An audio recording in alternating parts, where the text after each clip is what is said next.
And we're back. Chef Chris here with Chef Cecil for the Macy's Lane Cooking Hour.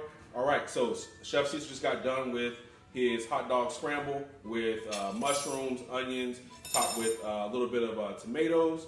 Earlier you guys saw the homemade guacamole with homemade chips. So we've done all of our prep, done all of our instruction.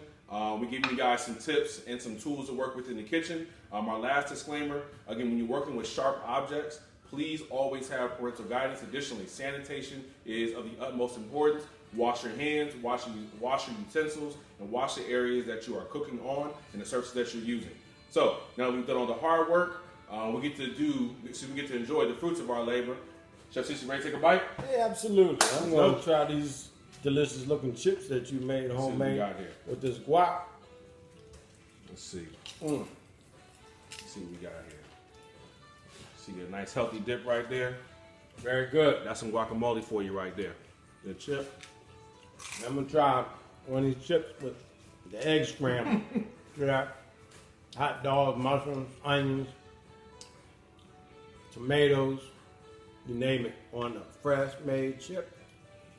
All right, so I'm going to go ahead and get my trusty fork, get a little bite. All right, well, you guys have all the tools to make this on your own. We're going to go ahead and enjoy. You guys have a good night, and we'll see you for the next edition of the Macy's Lane Cooking Hour. Have a good one, you guys. Peace.